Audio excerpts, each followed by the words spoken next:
Sì, ti dirò la verità. Sì, io sarò come tu vuoi.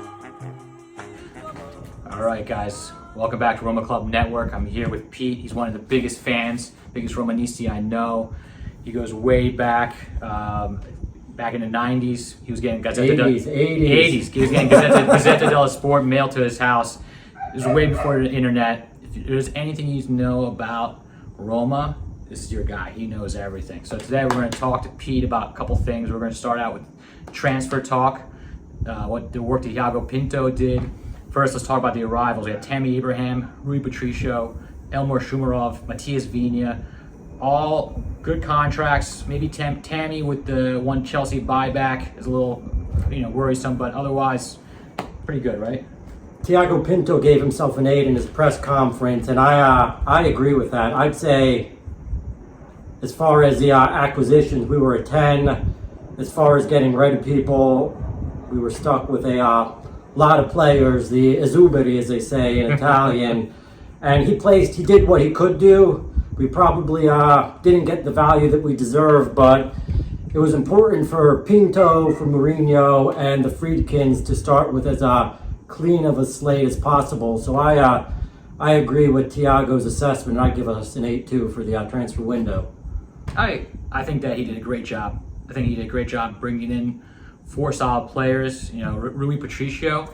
A lot of people talk about Tammy Abraham and Shumarov, but I think Rui, without a solid goalkeeper, we have learned that it is hard to win a game in Serie A. The whole defense needs to have confidence in their keeper, and we didn't have that with Paul Lopez. We didn't have that with Olsen.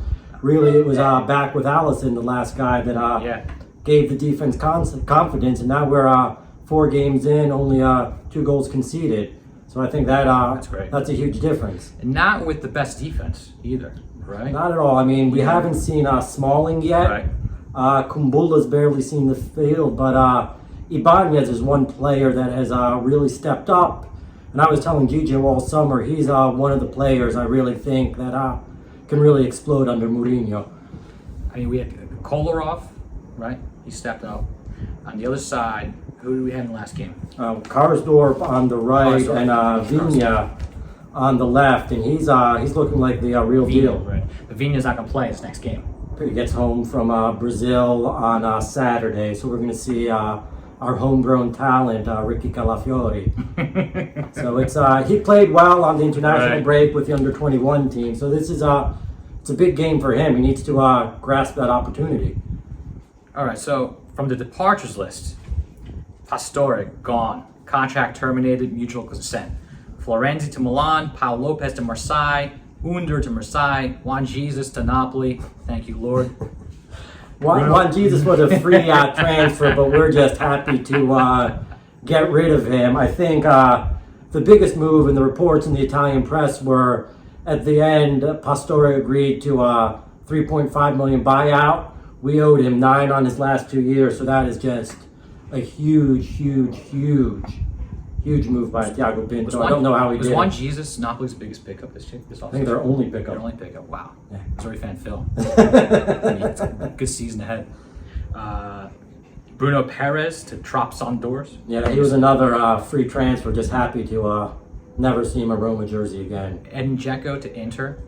Right. I expected more out of Dzeko, but after 5-6 years, we get it. He wanted to go try to win.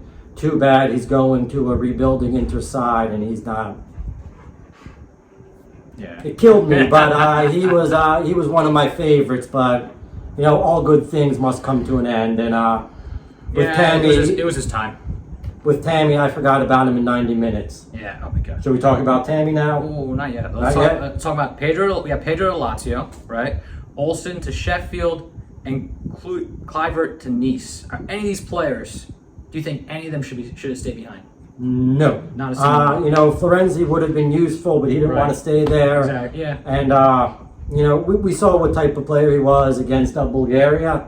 That cost us the draw. So he's overpaid. He's 30 or just approaching 30.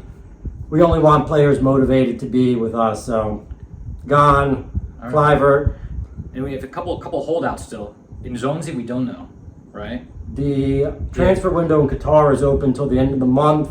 So he might go. I think at the end of the day, he's just looking for more money. They offered 3 years at $2 million a year. He refused. Laurent Blanc is coaching Al Rayyan, who Frenchman, so maybe he can convince him. And Diawara is stuck behind too. He refused a couple moves. That's what's reported. I think it's a different situation than with the Izubiri. He's part of the first team. He's a young guy. You think Mourinho is trying to motivate him? Maybe? I think Mourinho would be happy to get rid of him, but we can't take another Minus Valenza for him, so Right. he could be useful between now and December. I think he's at least fourth on the depth chart behind Cristante, Veretout, and Bove, but time will tell. What was the most important move? Hands down, Tammy. Oh, Mourinho first, but if we're talking about the actual players, Tammy, he's Without Mourinho, none of these moves would probably happen, right? Tammy definitely would not have happened. The Mourinho effect, because you wonder if Thiago Pinto could do what he could do if, say, Fonseca was still the coach. I don't think he would have been able to. We would have rolled into the season with all these same players, maybe a move here or there, but nothing spectacular. It would have been much more difficult. I think also the ownership would have been less willing into dumping 20 million euros on Eldor Shomurodov on Fonseca's recommendation as Right. opposed to Mourinho's recommendation. But again, as far as players go, Tammy's a top player. It became clear to me after that first game against Fiorentina, yeah. we're talking about the real deal here. No. I really didn't understand what kind of player we got until that first game. And this wasn't your regular just, poaching forward.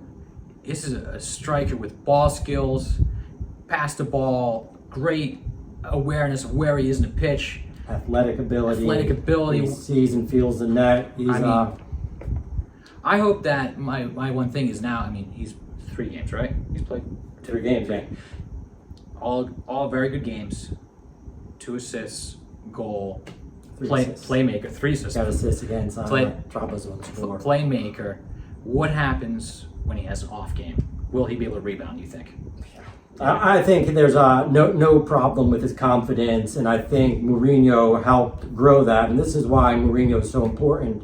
Instead of letting him, ease his way into Serie A, he put him on the pitch without one practice with his teammates, and that is. Well, that's what's very exciting, is that he was able to jump right into the system and make things happen. So, and I think that's Mourinho telling him, I have full confidence in you, and not only saying that, but backing it up by putting him in there on day one. besides Tammy, which players do you think will benefit from having Mourinho around? We have a long list, Gigio. I think top of that list is Lorenzo Pellegrini. All right. He's been probably our top performer, but Veretout, who's he's- also fantastic with someone like Fonseca. He's had 3 goals already. He's going to grow. We talked about Ibanez. I'm thinking Karsdorp and Mancini too. Yeah, I'm a big Pellegrini fan. I've always expected more from him the past couple seasons, and I feel like he hasn't really delivered to that level. But the way he's been playing over these last couple of games shows me that with the right manager, pushing the buttons, telling him how to play, putting him in the right formations, he will be one of those top tier Serie A players. I think he'll be amazing. And on top of that, Mourinho tells him, you're not Totti, you're not De Rossi, don't compare yourselves to them, relax and have fun out there. And I think that's what they're doing. The team is playing with confidence. All right, let's move along. Let's talk a little Conference League. So it looks like Mourinho's taking this pretty seriously, right? Do you think that he will use the next game, which is on September 16th, as a rest game, or do you think he's going to go for it? I think we're going to see some turnover. The Turkish team we played in the qualifiers are much better than a Conference League team, so we wanted to start out strong, but I expect to see folks like Calafiori, Shomurodov, El Shaarawy. I think those guys are going to step up because a limited turnover. supposedly CSKA Sofia from the Bulgarian league is actually They beat us twice last year in Europa League. 2 games that didn't count. It's But, supposed to be a pretty good team, from what I read. One of the top 1-2 teams in the Bulgarian league. So it's not going to be just an easy game that we're just going to roll over. So, but I do think that Mourinho wants this trophy. Absolutely. He wants to be the first manager to win every single piece of hardware possible out there. And he's already thinking about the Circo Massimo when he raises that first title come May. All right, so next Sunday, we're playing Sassuolo. Do you think that this is the toughest opponent so far in this young season that we'll play? No, I think Fiorentina is a much better team. Sassuolo does not have De Zerbi. I'm saying 2-0, Karsdorp and Zaniolo. So there's going to be a bunch of people out, right? So Zaniolo probably won't play because he has a bruise. I read that it's no lesion, so he should be able to play. We'll see if Mourinho wants to rest him to be cautious, but it's Calafiori instead of Vigna, right? that's the only thing that I think is a definite right now. And then we have Pellegrini that also has the thigh injury, but he's supposed to play too. I guess on the other side, they're not going to have Raspadori play, or do you think he'll play? He'll step up. I believe so. Probably Otherwise, the 2 threats, you have Boga and Raspadori, right? Yep, and Berardi too. Boga is going to be going up against Calafiori. That's So tough matchup. That's going to be a sure. tough matchup right there. So, Mancini, you said Mancini might not. He's out of the 3 or 4, he's probably the one least likely to play. He has an inflammation in one of his feet. Ooh. So, but hopefully Chris Smalling will be back. All right.